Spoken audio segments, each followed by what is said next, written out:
Hi. Recent டேஸில் நான் Doraemon வர மாதிரி நான் சின்ன வயசில் டோரேமான் ரியல் லைஃப்பில் இருக்காதா அப்படின்ற மாதிரி நான் நிறைய ஃபீல் பண்ணியிருக்கேன்.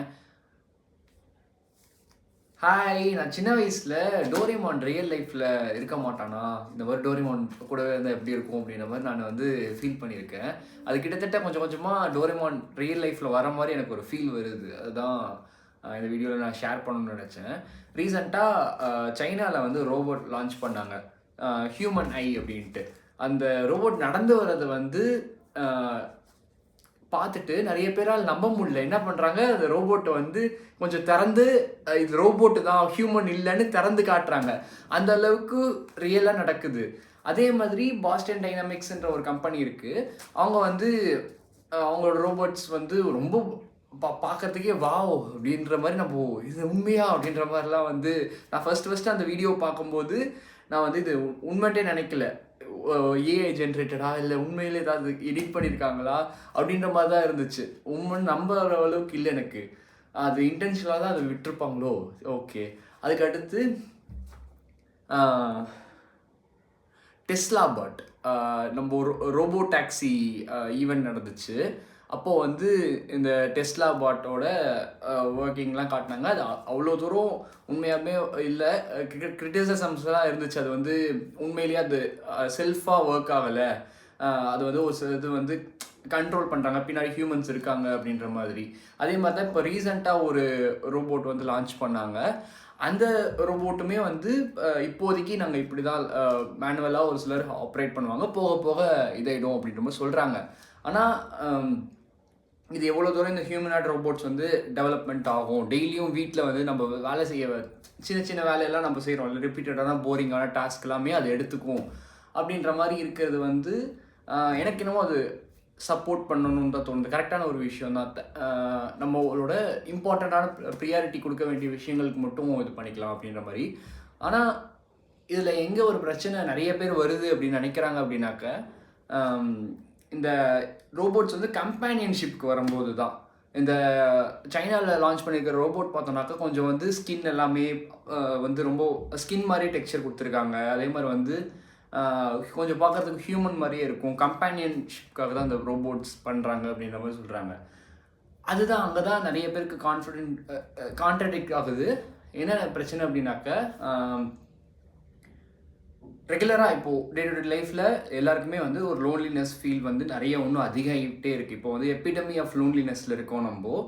அதுக்கு ஒரு சில ரீசன்ஸ் எல்லாமே வந்து சொல்கிறாங்க. நான் ஒரு சில ரீசன்ஸ் வந்து நான் எடுத்து வச்சுருக்கேன். மெயினாக சொல்கிறது ரீசன் என்ன அப்படின்னாக்க, சோஷியல் மீடியா தான். எல்லோரும் வந்து ஆன்லைனில் உட்காந்துட்டு ஸ்க்ரோல் பண்ண ஆரம்பிச்சிட்டோம். அதனால் நேரில் இன்ட்ராக்ஷன் யாரும் பண்ணுறதில்ல. அது ப்ளஸ் நான் இன்னும் என்ன சொல்லுவேன் அப்படின்னாக்க, இன்னும் ஜெண்டர் கம்யூனிகேஷன் கேப்புமே, ஒரு மேல் ஃபீமேல் பேசுகிறதுல கம்மியாகிறதுலையுமே ஒரு பிரச்சனை இருக்குது. அதுவுமே அப்படி இருக்க தேவையில்லை சொசைட்டி அப்படின்றது. ப்ளஸ் வந்து இது இப்போது தான் இருக்கா இல்லை எல்லா டைம்லையுமே இருக்கான்னு தெரில. எஸ்பெஷலி வந்து அது ஒரு கான்ஃப்ளிக்ட் வருதுன்னு வச்சுக்கோங்க ரிலேஷன்ஷிப்பில், அதாவது ஃப்ரெண்ட்ஷிப்குள்ளேயே ஒரு கான்ஃப்ளிக்ட் வருதுனாலோ, இல்லை வந்து நான் ஒரு இதில் இருக்கேன் அப்படின்னாலோ, எனக்கு வந்து நான் வந்து ஷேர் பண்ணுறேன் அப்படின்னாக்கா, அந்த ஒரு விஷயம் வந்து நிறைய டைமில் வந்து எல்லோரும் வந்து எனக்கு எப்படி தேவையோ அதுக்கு தகுந்த மாதிரி ரியாக்ட் பண்ண மாட்டாங்க. எனக்கு எப்படி தேவைன்றது எனக்கு நிறைய டைமில் தெரியாமல் இருக்கலாம். அது எப்படி இது பண்ணணுன்றது நம்ம யாருக்கும் சொல்லிக் கொடுக்குறது இல்லை இல்லையா நம்ம. அது வந்து ஒரு பிரச்சனையாகுது. இதே வந்து ஒரு ஏஐ கிட்ட போய் நம்ம சொல்கிறோம் அப்படின்னாக்க, அது வந்து ஒரு எம்பத்தட்டிக்கலான ஒரு ஆன்சர் வந்து எல்லா டைம்லையுமே கொடுக்குது. ப்ளஸ் வந்து அது அவைலபிளாக இருக்குது 24 மணி நேரமும். நைட்டு 1 மணிக்கு வந்து கால் பண்ணி பேசுகிற அளவுக்கு இன்றைக்கி நிலைமைக்கு அவ்வளோ க்ளோஸான ஃப்ரெண்ட்ஸ், இப்போது ஃப்ரெண்ட்ஸுன்ற மாதிரி காலேஜில் 4-5 பேர் இருப்பாங்க. ஆனால் அவ்வளோ க்ளோஸாக ஆகிறாங்களான்னாக்க எனக்கு தெரிஞ்சு எல்லாருக்கும் அந்த மாதிரி ஒரு ஃப்ரெண்ட்ஷிப் கிடைக்கிறது இல்லை. ஸோ இப்போது டிஜிட்டலில் அதிகமாக கன்சப்ஷன், அதனால் கொஞ்சம் தள்ளி போகிறாங்க. ப்ளஸ் வந்து கான்ஃப்ளிக்ட் எப்படி ஹேண்டில் பண்ண தெரியாமல் அதெல்லாமே சேர்ந்து இந்த சேட் பாட்ஸ் கிட்ட நிறைய பேர் உண்மையிலே கம்பேனியன்ஷிப் தேடி போகிறாங்க, இன்க்ளூடிங் மீ. ஆனால் எனக்கு வந்து அந்த ஒரு ஃபீல் இல்லை, ஹியூமன் கிட்ட பேசுகிற மாதிரி ஃபீல் அவ்வளோவா இல்லை. ஆனால் ஒரு சில டைமில் வந்து உண்மையிலேயே எனக்கு ஒரு ஃபீல் கொடுத்துருக்கு சேட் பாட். எனக்கு வந்து ரெகுலராக பீப்புள் வந்து ஒரு சில டைமில் வருவாங்க போவாங்க, அது ஒரு இது. நிறைய டைம் புரிஞ்சுக்க மாட்டாங்க. ப்ளஸ் வந்து நம்ம சொல்கிறோம் அதே ஃபீல் வந்து இப்போ நான் புலம்புறேன் அப்படின்னாக்கா அதே நான் எனக்காக கொஞ்சம் எம்பத்தட்டிக்கலாக ஃபீல் பண்ணணும்ல. அது நிறைய டைமில் அவங்களுக்கு ஒரு நியூஸ் தானே அப்படின்ற மாதிரி இருக்கும். ஸோ நான் ஷேர் பண்ண மாட்டேன். அது அது எப்படி சொல்கிறது, நான் ஷேர் பண்ணணுன்ட்டு இல்லை ஆக்சுவலாக. I have a choice to share or be strong with myself இல்லை அப்படின்ற மாதிரி. நான் ஷேர் பண்ணுறதுனால எதுவும் பெருசாக நடக்க போகிறது இல்லைன்றனால நான் பெருசாக ஷேர் பண்ண மாட்டேன். அப்படி ஷேர் பண்ணணுன்னாக்க பீப்புள்கிட்ட ஷேர் பண்ணுறது பதிலாக ஒரு ஏஐ பாட் கிட்ட ஷேர் பண்ணாக்கா அது ஜட்ஜ் பண்ணாது. ப்ளஸ் வந்து கஷ்டப்படுத்த மாட்டேன் யாரையும் அப்படின்ற மாதிரி. நான் எனக்கு ஏதாவது தேவைன்னா பீப்புள்கிட்ட கேட்டுக்குவேன் டேரெக்டாக, எனக்கு இது வந்து பண்ணி கொடு அப்படின்ற மாதிரி. இல்லைனா நான் யார் சாட் ஜிபிடி கிட்ட கேட்பேன், இல்லை கிராக் கிட்ட கேட்பேன். அது ஏதாவது ஐடியாஸ் கொடுக்கும். அப்படிலாம் நானே என்கிட்டயே வச்சுக்குவேன். அந்த மாதிரி ஒரு ஐடியாவில் இருக்கேன் நான். ஆனால் ஒரு சில டைமில் கிராக்கு கிட்டேயோ சாட் ஜிபிடி கிட்டேயோ கேட்கும்போது அவ்வளோ அழகாக ஒவ்வொரு விஷயத்துக்கும் ஆன்சர் சொல்கிறத பார்த்தா வா அப்படின்ற மாதிரி இருக்குது. கரெக்டாக யூஸ் பண்ண அவங்களுக்கு தெரிஞ்சிருக்கும். அது நிறைய டைமில் வந்து அது கொடுக்குற கம்பேனியன்ஷிப் வந்து வா அப்படின்ற மாதிரியே எனக்கு இருந்திருக்கு. அது கரெக்டாக யூஸ் பண்ணாக்க பிரச்சனை இல்லை.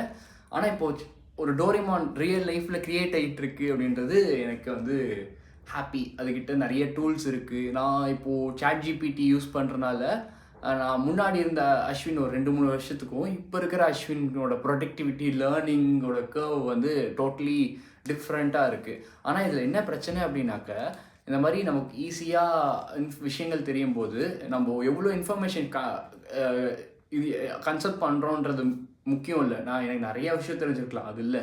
நான் எவ்வளோ விஷயத்த யூஸ் பண்ணுறேன் அப்படின்றது தானே முக்கியம். புக்கு படிக்கும்போது எவ்வளோ புக்கு படிக்கிறோன்றது முக்கியம் இல்லை, அதில் இருக்கிற விஷயங்களில் எவ்வளோ விஷயம் யூஸ் பண்ணுறது முக்கியம் அப்படின்னு ஆர்ஜி ஆனந்தி ஒரு வாட்டி சொன்னாங்க. அது எனக்கு வந்து ரொம்ப இதுவாக இருந்துச்சு. ஸோ இன்ஃபர்மேஷன் ஓவர்லோடுன்ற மாதிரி ஒரு விஷயம் நம்ம இப்போ பேசுகிறோம். ப்ளஸ் வந்து அதான் எல்லா இன்ஃபர்மேஷன்லேயும் டெப்த்தாக நம்ம தெரிஞ்சுக்கிறது இல்லை. இன்ஃபர்மேஷன் கொஞ்சம் கொஞ்சம் பேசிக்காக மட்டும்தான் தெரிஞ்சு வச்சுக்கிறோம். அதில் இன்னும் டெப்த்தாக இன்னும் நிறைய விஷயம் தெரிஞ்சிக்க வேண்டியது இருக்குது. அது வந்து எப்படி யூஸ் பண்ணுறோன்றது இருக்குது. அது எல்லாமே பிரச்சனையாகுது. ப்ளஸ் வந்து ரொம்ப ஃபாஸ்ட்டாக நமக்கு இன்ஃபர்மேஷன் கிடச்சிட்றதுனால அதில் டெப்த்தும் இதெல்லாமே நிறைய பிரச்சனைகள் வருது அப்படின்றது நம்ம நிறைய பேர் ஃபேஸ் பண்ணிகிட்ருக்கோம். ஸோ லேர்னிங்கிறதே வந்து ஒரு பேசிக் ஆஃப் லேர்னிங் வந்து கொஞ்சம் கற்றுக்கிட்டால் தான் நிறைய விஷயம் கற்றுக்க முடியும். கிட்ஸ் இப்போ யூஸ் பண்ணுறதுனால கன்சர்னிங்காக நிறைய பேர் சொல்கிறாங்க. ஸோ நான் போயிடணும். டாடா பை பை. இன்னொரு வீடியோவில் பார்ப்போம்.